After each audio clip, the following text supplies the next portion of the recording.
हाँ तो guys, welcome to my YouTube channel. इस वीडियो में हम बताएंगे आपको कि 4 इंची की जो आप ब्रिक वॉल बनाते हैं तो उसमें आपको क्या क्या ध्यान देना चाहिए। सबसे पहली बात बताएं, हम 4 इंची की दीवार जो बनती है वो बनती कहाँ है। कभी भी आउटर साइड में बाहर की जो दीवार होती है वहाँ पे आपको 4 इंची की दीवार नहीं बनानी होती है। और ये 4 इंची बस बोलने के लिए है, वो 4 इंची नहीं होती है, वो होती है 4.5 इंची, यानी 115 mm के आसपास की कम से कम आपकी ब्रिक वॉल तैयार होगी, ब्रिक होगी। प्लास्टर हो जाएगा तो और बढ़ जाएगा 10-10 mm दोनों तरफ से, ठीक है। तो 4.5 इंची की बात करते हैं, तो वो पार्टीशन वाल जहाँ जहाँ आएगी वहाँ वहाँ आपको 4 इंची की वाल बनानी है। और पार्टीशन वाल जैसे कि बाहरी जब दीवार बन जाएगी तो उसके बीच में जो पार्टीशन करता है कमरे का, तो वहाँ पे आपको 4 इंची की दीवार बनानी होती है, ठीक है। 4.5 इंची की दीवार बनानी होती है। उसका काम बस यही होता है कि कमरे को बांटना, ठीक है।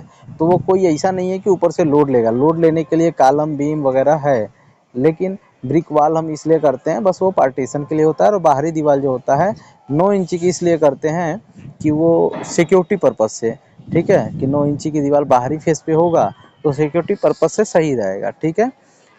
अब तरीका बताते हैं 4.5 इंची की दीवार करने का क्या होता है। 4.5 इंची की दीवार की जोड़ाई करने से पहले आप जान लें कि उसका जो मोर्टार यूज होता है, सीमेंट सैंड का जो मसाला बनता है, उसका रेशियो क्या होना चाहिए। उसका रेशियो होना चाहिए 1:4, ठीक है। और जो सैंड यूज होना चाहिए वो सैंड पतला वाला यूज नहीं होना चाहिए, फाइन सैंड नहीं यूज होना चाहिए, कोर्स सैंड यूज होना चाहिए। दानेदार जो बालू होगा उसे यूज करना है आपको, ठीक है। और एक बैग अगर सीमेंट डालेंगे तो 4 बैग आपको, एक बैग अगर सीमेंट आप डालेंगे तो 4 बैग आपको सैंड डालना है, ठीक है। और उसके बाद आपको ब्रिक वर्क स्टार्ट करना है। और ब्रिक वर्क करने का तरीका क्या होना चाहिए, 4 रद्दे आप जब जोड़ लेंगे, ठीक है, जब 4 रद्दे जोड़ लेंगे तो एवरी 4 कोर्स पे, मतलब प्रत्येक 4 रद्दे पे आपको 8 mm की स्टील डालनी है। और दोनों तरफ, जैसे कॉलम के अंदर अंदर 4 इंची का ब्रिक हो रही है तो दोनों साइड कॉलम के में लगभग 1-1 इंची का आप सुराख बना देंगे, ठीक है। और उसमें इस स्टील को गोला मार के घुसा देंगे दोनों तरफ से, ठीक है, 8 mm की स्टील को। और उसके बाद मोर्टार डाल के अपना सेकंड रद्दा, मतलब 5वां रद्दा स्टार्ट कर देंगे। लेकिन कई जगह ऐसा होता है कि 2 स्टील डाली जाती है उसमें, उसके बाद सी बार भी बांधा जाता है, लेकिन हमारे इस साइड पे 8 mm की एक स्टील डालनी है, ठीक है। और उसके बाद ब्रिक वर्क करना है। फिर 4 रद्दे जब पूरे हो जाएंगे तो फिर स्टील डालना है। तो इससे क्या होगा कि आपका जो ब्रिक वॉल तैयार होगा काफ़ी मजबूत होगा, क्रैक आने का चांस बिल्कुल नहीं रहेगा। जो भी उस पर थोड़ा बहुत लोड आएगा वो इजीली ट्रांसफ़र हो जाएगा, ठीक है। तो स्टील आपको हर 4 रद्दे पे एटलीस्ट एक स्टील आपको 8 mm की डालनी है, ठीक है। अब ये स्टील की बात हो गई। अब बात करते हैं जो ईंट रखने का तरीका क्या होना चाहिए। ईंट रखने का तरीका सीधा होना चाहिए।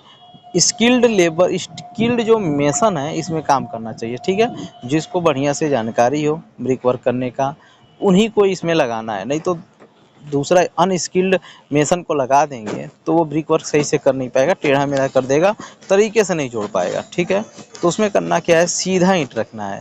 आप देखते होंगे कई मेसन ऐसा होता है जब में थोड़ा बहुत इधर ऊपर नीचे होता है तो उल्टा रख देता है। उल्टा और सीधा रखने का मतलब क्या है, सीधा रखने का मतलब ये है कि ईंट के एक साइड में ईंट का मार्का होता है किस ब्रांड का है, ठीक है, किस भट्ठे का है, तो उस साइड को बोलते हैं सीधा और पीछे वाले साइड को बोलते हैं उल्टा। तो जब भी ब्रिक करेंगे तो हम ऊपर वाला जो हिस्सा रहेगा उसको सीधे हिस्से को ही हम ऊपर में दिखाएंगे, ताकि जब ऊपर से जब मसाला डालेंगे और उसके ऊपर जब ब्रिक सेकंड रद्दा रखेंगे तो उसमें बाइंडिंग बढ़िया होगी। अगर प्लेन साइड रहेगा और उसके ऊपर भी प्लेन साइड रखेंगे तो बाइंडिंग बढ़िया नहीं होगी। टेक्निकल टर्म में बताएं तो उसको हम फ्रॉग बोलते हैं, ठीक है। तो ये तरीका हुआ।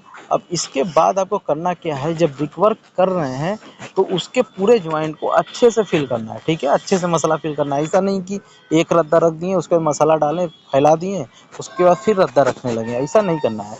एक रद्दा रख दें, उसके बीच में जो 10-10 mm का गैप है उसमें भी मसाला फिल करें, ठीक है। और जब 4-5 रद्दा जुड़ जाता है या फिर एक दिन में जो परमिसिबल हाइट है 1 मीटर है, ठीक है, एक दिन में 1 मीटर से ज़्यादा आपको हाइट में नहीं जोड़ना है ब्रिक वर्क।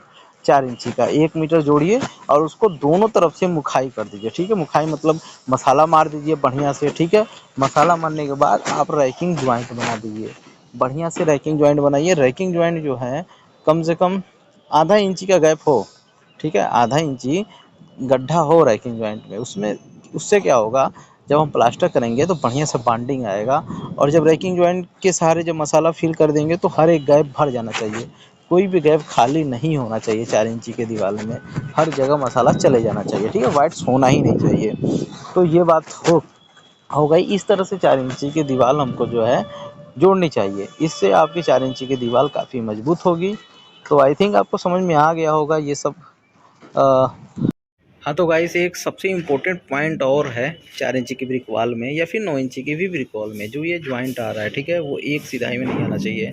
देख सकते हैं, एक यहाँ पे आया तो यहाँ पे ज्वाइंट नहीं आया, इस रद्दे में यहाँ आया तो इस रद्दे में यहाँ नहीं आया। देख सकते हैं कि ज्वाइंट कितनी अच्छे तरीके से इस मिस्त्री ने काटा है, कोई भी ज्वाइंट एक के ऊपर एक नहीं आ रहा है। तो इसी टाइप के स्किल्ड मेसन से काम करवाना है कि जो भी ज्वाइंट है वो अल्टरनेट आए, एक पास में नहीं आए।